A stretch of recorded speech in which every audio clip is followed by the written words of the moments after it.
Financial Survival Network, helping you to survive and thrive in the new economy. Get our complimentary newsletter at financialsurvivalnetwork.com. This is the Financial Survival Network. Financial Survival Network is presented to you by Regal Assets. Buy and sell physical gold and silver through your existing retirement plan, 100% tax-free with Regal Assets. If you want to include physical gold or silver in your existing IRA or old 401k, request your free investment kit, which was recently featured in the Forbes and Smart Money Wall Street Journal magazines. Call toll-free 855-678-6620, 855-678-6620, or visit regalassets.com.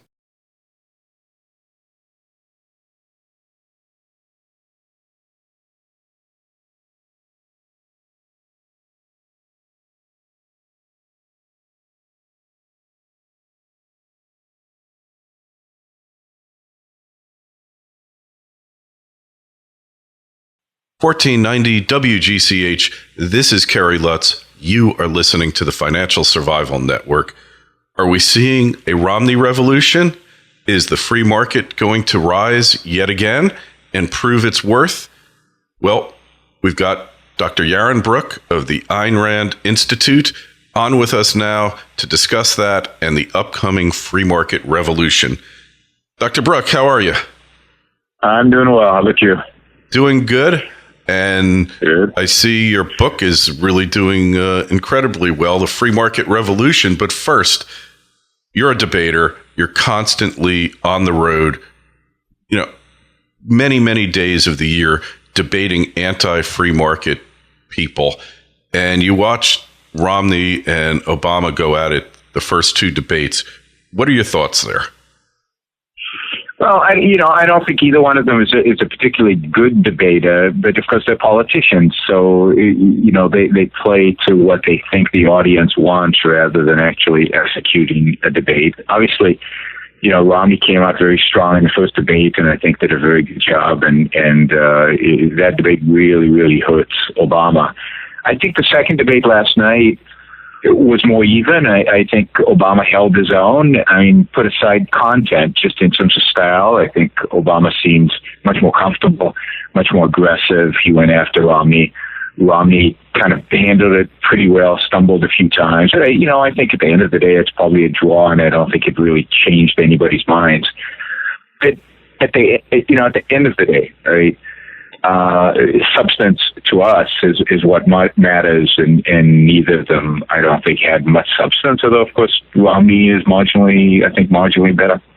Yeah, marginally better because at least he's not openly hostile to the free market, and he does make some motions saying that, yes, the free market will create jobs, government can't create jobs, but when you get back to it at the end of the day, he appears to be a statist as well.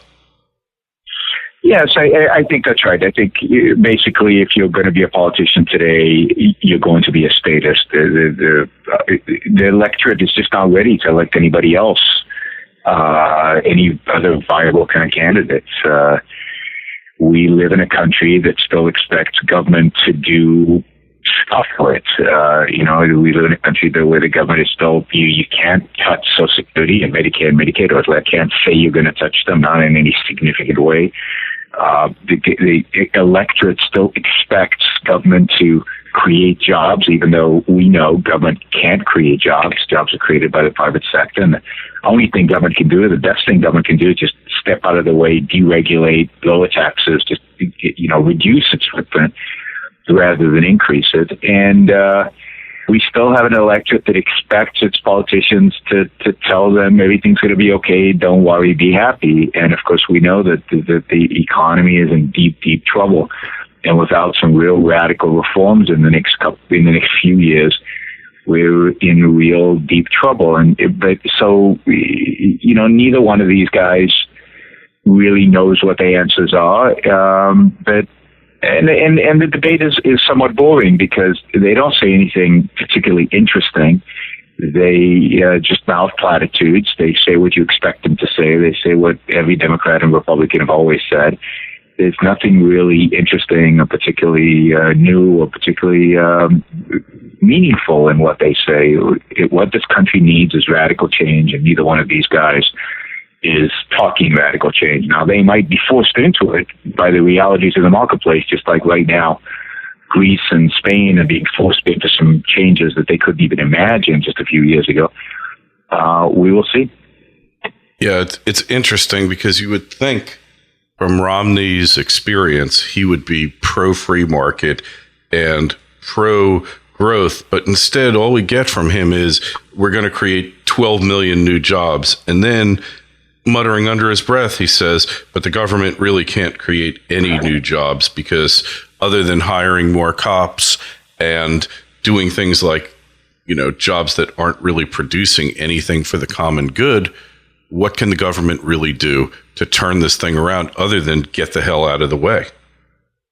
Yeah, but remember, most American businessmen are pragmatists. So the expectation that somehow he would know what to say, I think, is wrong. Most American business, while they respect markets, don't really fully understand markets and certainly can't defend them morally or even practically, even in the sense of how they work and why they produce the results that they do. So I guess I'm not really surprised at Romney. After all, I mean, we also have to remember he was the governor of a very liberal state of Massachusetts and a popular governor there. So, he couldn't have been a radical for capitalism and being governor of Massachusetts. But I think he's doing what he needs to do in order to combat Obama. I still think that he underestimates the American people. I think if he were more honest with them, I think if he talked more of a big picture, if he presented real, interesting, more radical solutions, if he talked to people about, everybody talks about the women vote. Well, one way to deal with the women vote is to talk about their children and talk about the kind of debt and kind of economy we're leaving their children and what's necessary in order to reduce the burden on those kids. And ask those mothers, do you want your children, in a sense, enslaved to their grandparents and their great-grandparents by keeping Medicare, Medicaid, and Social Security the way they are, so that we will have, over the next 10 to 20 years, the largest redistribution of wealth in human history, from young poor people to relatively wealthy old people. And that's just unbelievable. And somebody needs to say it, and they need to argue against it. They need to appeal to the mothers of these children. Is this the kind of life you want your kids to live? A life burdened by taking care of, financially taking care of, a generation much larger than them, this baby boom generation, and no controls, no limits, nobody willing to talk about reductions or anything else like that, or privatization or anything. That's the kind of talk that I think would get Romney a landslide. But he gravitates towards the middle. He hopes he'll squeeze out a victory, and I guess that is definitely possible. Yeah, well, it's definitely looking up for him. I've always been of the opinion that people are so dissatisfied with the Obama regime that he was going to be extremely hard pressed to capture the coalition that he had last time. But who knows? The elections until the final vote is cast, whenever that might be in Chicago. It seems like they're never done casting votes. But it just seems to me, and the other thing that happened in that first debate, regardless whether Romney won or lost, I think the myth of Obama was totally obliterated in that first debate. The real intelligent, intellectual liberal who really understands the way government works and understands power and understands all these things. And yet what we have here is simply a case of the emperor has no clothes. No, I think that's absolutely right. And I think people saw that, and you saw a huge shift in the polls dramatically afterwards. And why it took that debate for people to see it, I don't know. I mean, Obama is always, his speeches and his public statements are always devoid of real content, full of platitudes without saying anything or saying the opposites within a few sentences. But I guess people had to actually see him in a debate format to see how pathetic he really is. But he really is. He's not a thinker. He's not a. He's not a candidate with any kind of substance, and I don't think he ever had any kind of substance. He's got a certain charisma, but it's the kind of charisma that comes from emptiness, from just being able to say the right things at the right time with its teleprompter. Yeah, that's the key. The teleprompter was really his, I guess you would call it, I don't want to say salvation, but really the key to his success. I mean, there's nothing original there. And I met the guy in person at one time at a little intimate campaign get-together that my friend was throwing. And I was totally unimpressed. There was nothing new that this guy said. And he had no clue about how to fix the healthcare mess whatsoever, other than his thing was, you know what, we have too many specialists and not enough general practitioners. That was his take on healthcare, and he wasn't a thinker. I mean, that was what I picked up immediately from him. Not a thinker, and this is the problem that people, he was like that movie Being There. Chance Gardner. That bad, huh? Yeah, right. It's not just that he's not a thinker. He has no experience. He knows nothing about the real world. Is all his intellectual context is radical left.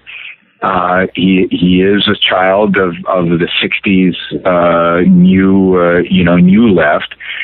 And he is exactly that. He is exactly the model for what a new left president who actually believes in nihilism, in egalitarianism, in statism, and actually believes it deep down. I mean, whatever he says in these debates, deep down, the guy is a thorough statist and collectivist as well. Well, they're all collectivists to one extent or another. But he's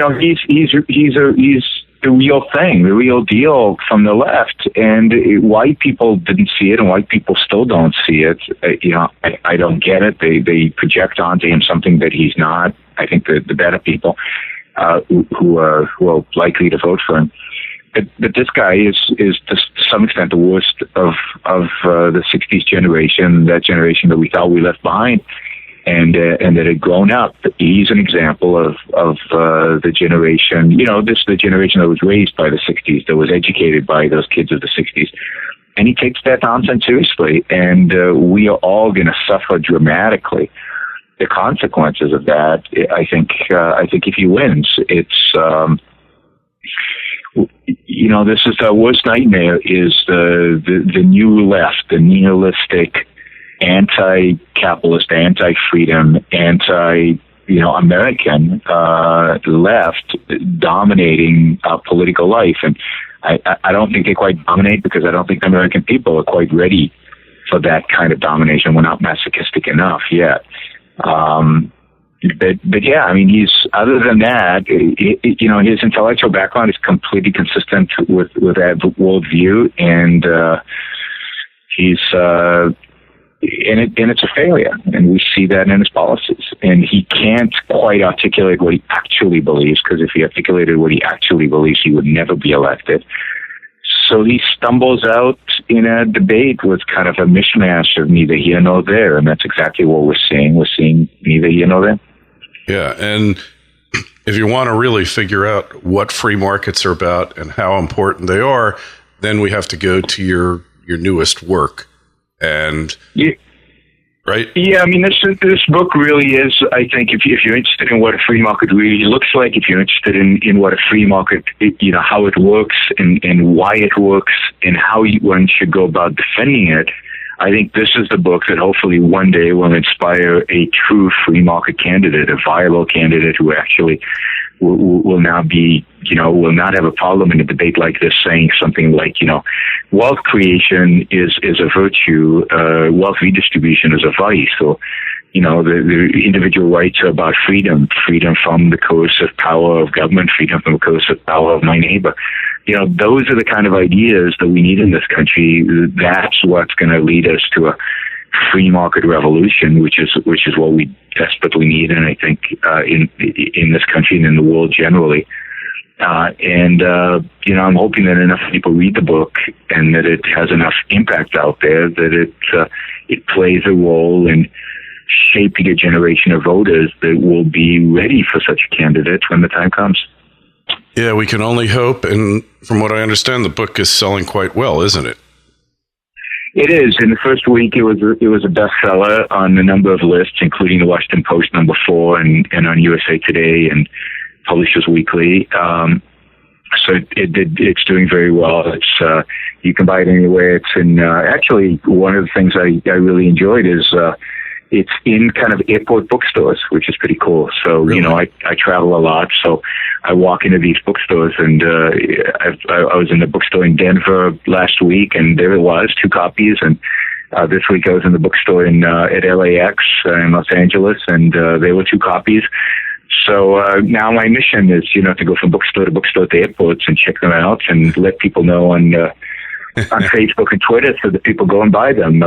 We need to get rid of them from the bookstores and the airports so that they have to buy more because there's such a huge demand for them. Hey, absolutely. And I just downloaded it on my Kindle.